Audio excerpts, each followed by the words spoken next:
Salam sejahtera dan selamat pagi bagi kita semua.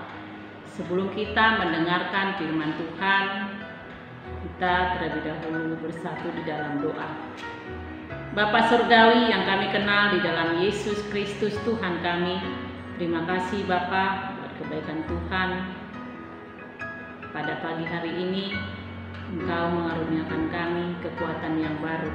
Sepanjang satu malam Engkau menyertai kami ya Tuhan. Terima kasih Bapa buat kesetiaan-Mu bagi kami hingga pada pagi hari ini. Sebelum kami mengawali aktivitas kami terlebih dahulu dibekali oleh firman-Mu yang akan kami dengarkan pada hari ini. Curahkan Roh Kudus-Mu ya Tuhan, memampukan kami untuk menghayati isi firman-Mu dan tetap mengandalkan Engkau di dalam melakukan firman-Mu ya Tuhan. Terima kasih Bapa di surga. Kami serahkan hidup kami ke dalam tangan pengasihan-Mu. Biarlah kasih karunia Tuhan Yesus Kristus yang menyertai hati dan pikiran kami. Dalam nama anak-Mu Yesus Kristus kami berdoa dan bersyukur kepada Tuhan. Amin. Saudara-saudari yang terkasih di dalam Yesus Kristus, firman Tuhan untuk kita pada pagi hari ini yang menjadi kekuatan bagi kita untuk melanjutkan aktivitas kita pada hari ini yang diambil dari 1 Petrus pasal yang ketiga ayatnya yang ke-8. Demikian firman Tuhan.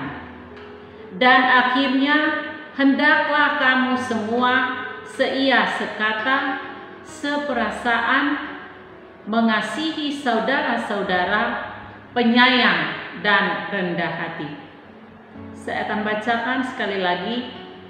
Dan akhirnya hendaklah kamu semua seia sekata, seperasaan, mengasihi saudara-saudara, penyayang dan rendah hati. Demikian firman Tuhan. Saudara-saudari yang terkasih di dalam nama Yesus Kristus, firman Tuhan untuk kita pada pagi hari ini adalah merupakan surat yang pertama kali yang dikirim oleh Rasul Petrus ke 5 daerah, yaitu Pontus, Galatia, Kapadosia, Asia Kecil, dan Bitinia dengan perantaraan seorang yang bernama Silwanus. Dan isi surat Rasul Petrus pada hari ini yang menjadi nats untuk kita adalah mencakup beberapa hal tentang kehidupan orang percaya. Dan isi suratnya termasuk yang mencakup etika, hubungan sesama Kristen supaya hidup kudus, dan juga mencakup hubungan sesama Kristen dalam kehidupan suami istri yang disimpulkan hidup di dalam kasih Tuhan. Dan melalui peringatan isi surat dari Rasul Petrus yang ditulisnya, yang pertama sekali Petrus menekankan satu pesan supaya jemaat tetap hidup dengan identitas Kristen yang benar walaupun banyak menghadapi penderitaan hidup. Dan Petrus menuliskan surat ini dan menekankan isi surat ini supaya hidup di dalam tali persaudaraan yang rukun, dengan mengajak semua orang percaya dan mengajak semua pembaca supaya hidup seperasaan, saling mengasihi sesama atau saling mengasihi saudara-saudara, penyayang dan rendah hati. Dalam arti prinsip kasih Kristus berlaku kepada semua orang, berlaku kepada semua jemaat yang diartikan atau yang ditekankan oleh Paulus untuk kita pada pagi hari ini. Kata seia sekata merupakan suatu ajakan kepada jemaat Tuhan, berarti satu pikiran, sehati, satu tujuan bersama. Dan kata seia sekata tercapai jika semua saling menyetujui, saling mendukung, juga sama-sama sepakat untuk melakukan yang terbaik, tetapi bukan sesuai dengan hasrat manusia, tetapi sesuai dengan kehendak Tuhan, dengan memuliakan Tuhan. Dan selanjutnya Paulus menekankan di dalam nas untuk kita pada pagi hari ini adalah seperasaan. Kata seperasaan berarti simpati, merasakan apa yang dirasakan oleh orang lain. Dengan merasakan apa yang dirasakan oleh orang lain, berarti setiap orang harus menjauhi berbuat segala sesuatu yang merugikan atau menyakiti sesama, dan siap untuk berbuat baik dengan mengalahkan kejahatan dengan kebaikan.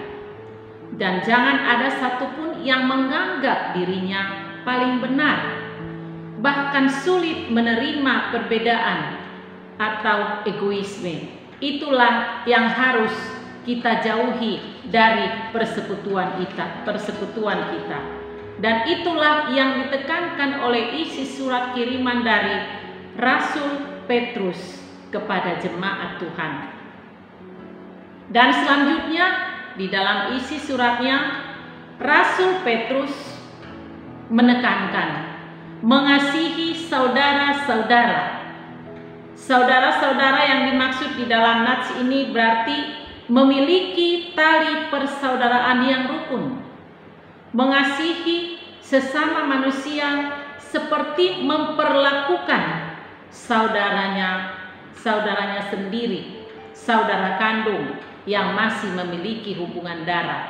Bukan hanya mengasihi orang tertentu. Kalau dikatakan di sini mengasihi saudara-saudara, berarti mengasihi saudara di dalam Yesus Kristus, yang di dalamnya terdapat unsur tanggung jawab, saling melindungi, saling melengkapi, dan saling menjaga. Dan yang berikut yang ditekankan oleh Rasul Petrus di dalam nats ini adalah supaya hidup saling menyayangi ataupun penyayang, yang berarti hidup di dalam kepedulian, hidup dalam keramahan, hidup dalam kelemah lembutan, hidup berbelas kasihan, dan juga berjiwa seorang penghibur bagi sesamanya.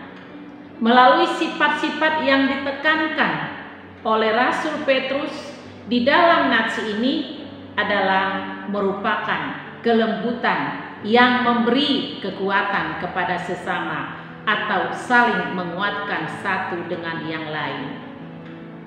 Dan pada kalimat yang terakhir di dalam nats untuk kita pada pagi hari ini, yang ditekankan oleh Rasul Petrus adalah hidup dalam kerendahan hati. Berarti hidup di dalam kerendahan hati berarti sederhana, sopan santun, tidak menganggap dirinya lebih tinggi. Dan semuanya ini yang diharapkan oleh Rasul Petrus supaya dimiliki oleh jemaat Tuhan. Hidup dalam saling solidaritas. Hidup saling solidaritas. Dengan demikian, maka jemaat yang merupakan alamat dari surat kiriman Rasul Paulus mendapatkan kekuatan untuk tetap bertahan secara rohani maupun secara jasmani. Oleh karena itu, saudara-saudari yang terkasih di dalam nama Yesus Kristus, melalui ajakan surat kiriman Rasul Petrus kepada semua orang pembaca, semua orang yang percaya kepada Yesus Kristus, kita sebagai orang Kristen, pengikut Kristus, harus bertumbuh dewasa secara rohani, sehingga kita akan dimampukan oleh firman Tuhan seia sekata, seperasaan, mengasihi saudara-saudari yang terkasih di dalam Yesus Kristus, saling menyayangi, hidup di dalam kerendahan hati. Karena itulah teladan yang diajarkan oleh Tuhan, dan itulah yang dikehendaki oleh Tuhan. Kita hidup seperti yang Tuhan ingini. Tuhan memampukan kita untuk melakukan firman-Nya supaya kita menjadi anak-anak yang sungguh-sungguh dikasihi oleh Tuhan. Mari kita sejenak menyerahkan hidup kita kepada Tuhan di dalam melakukan aktivitas kehidupan kita sehari-hari. Mari kita selalu libatkan Tuhan yang campur tangan di dalam setiap rencana kita, agar apapun yang kita pikirkan, yang kita rencanakan, yang kita kerjakan, semuanya seturut dengan kehendak Tuhan. Amin. Kita berdoa. Terima kasih Bapa Surgawi buat firman-Mu yang menyapa kami pada pagi hari ini. Curahkan Roh Kudus-Mu ya Bapa, memampukan kami sehingga kami dimampukan ya Tuhan, bukan hanya untuk memahami, tetapi Engkau menginginkan kami untuk menghayati isi firman-Mu dan melakukannya, merealisasikannya di dalam kehidupan kami sehari-hari, agar melalui perbuatan perilaku kami hidup seturut dengan kehendak-Mu, nama-Mu semakin dipermuliakan. Bapa di surga, kami serahkan aktivitas kami sepanjang satu hari ini dan seterusnya hanya dalam tangan pengasihan-Mu. Biarlah Tuhan yang selalu kami libatkan, agar kami tidak menyimpang dari jalan Tuhan di dalam melakukan setiap pekerjaan kami. Bapa di dalam surga, berkati semua Tuhan, jemaat Tuhan, kami semua yang melakukan aktivitas sehari-hari. Tuhanlah yang menyertai kami. Engkau berkati juga jemaat-Mu ya Tuhan.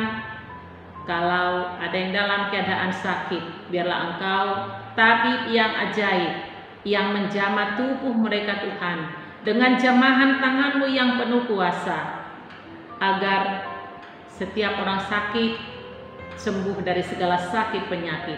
Engkau memberi kesembuhan, kekuatan yang baru, sehingga boleh kembali bersukacita, melanjutkan aktivitasnya, dan hidup bersukacita bersama-sama keluarga ya Tuhan. Terima kasih Bapa di surga, kami serahkan hidup kami dalam tangan pengasihan Tuhan.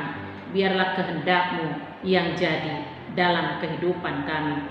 Kami mohon ampun akan dosa dan salah kami. Ampuni kami ya Bapa, agar kami layak di hadapan Tuhan. Terima dan sempurnakan doa kami di dalam satu nama anak-Mu Yesus Kristus, Juru Selamat kami yang hidup. Kami berdoa dan bersyukur kepada Tuhan. Amin. Anugerah dari Tuhan kita Yesus Kristus, kasih setia Allah Bapa, dan persekutuan Roh Kudus yang menyertai kita semua. Amin. Selamat beraktivitas. Tuhan memberkati. Salam sehat.